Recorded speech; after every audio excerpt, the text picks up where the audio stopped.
Hey everyone, wanted to show some information on the new reed dies. So these are CNC'd. They've got 120 reed edges on there, same as a US quarter. The form factor is nice and thin. So these are going to come along with a 3D printed base. Now the base is completely optional. You can use it without. It just helps with the form factor. So it's just a press fit. I'm not going to go ahead and mount all these or anything like that. That way it's optional if you want to use it. But it does come with a base if you want to use it. So this is what it looks like when you press that down in there. Nice tight fit. And I was going to show you some of those. So for instance, this is a Malta coin.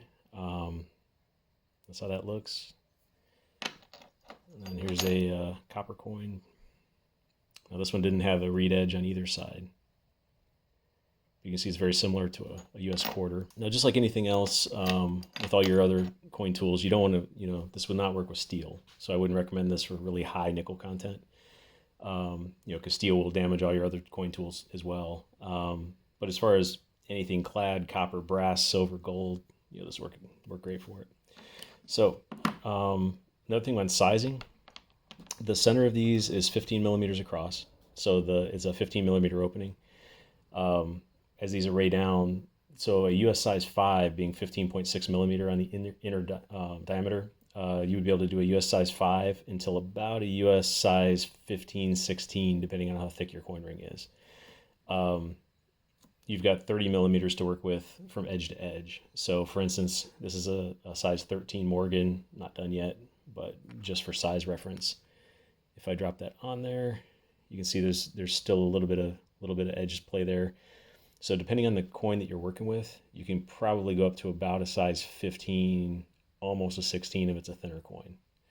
So just for reference, that's what that would look like. So let me show you how this works. I'm going to change camera here. Okay, so we're over at the press now. The only thing you want to do to use this is, obviously make your coin ring. I've got the cut side down there. You just want to place that and, center that on the die. And then I've got a, this is up to you, but I've got a little Delrin puck up here with a magnet. I just, place that up there.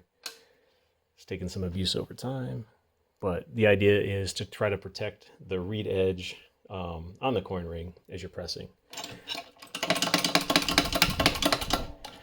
Now, as far as pressing this, I've been taking it to right around 2 tons. It seems to be a good place in between. Your mileage may vary, but here's a quarter. This was taken up to 2 tons. So this is the reed edge as it was, and then this is the edge that we just pressed into it. So you can see it's very similar. You can feel, where that reed edge, cuts in.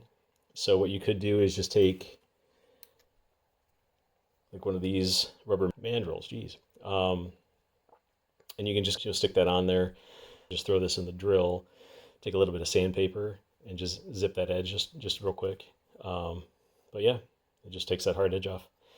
So another thing, let's take a look at the $50. So we'll just press that one too.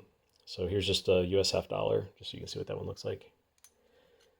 And the same thing, we'll take that up to about 2 tons. There we go.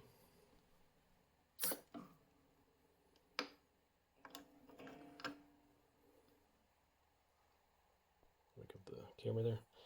So you can see there, that's how that turns out.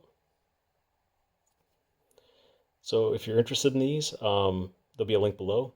And if you have any questions at all, please let me know. Hope you're doing great.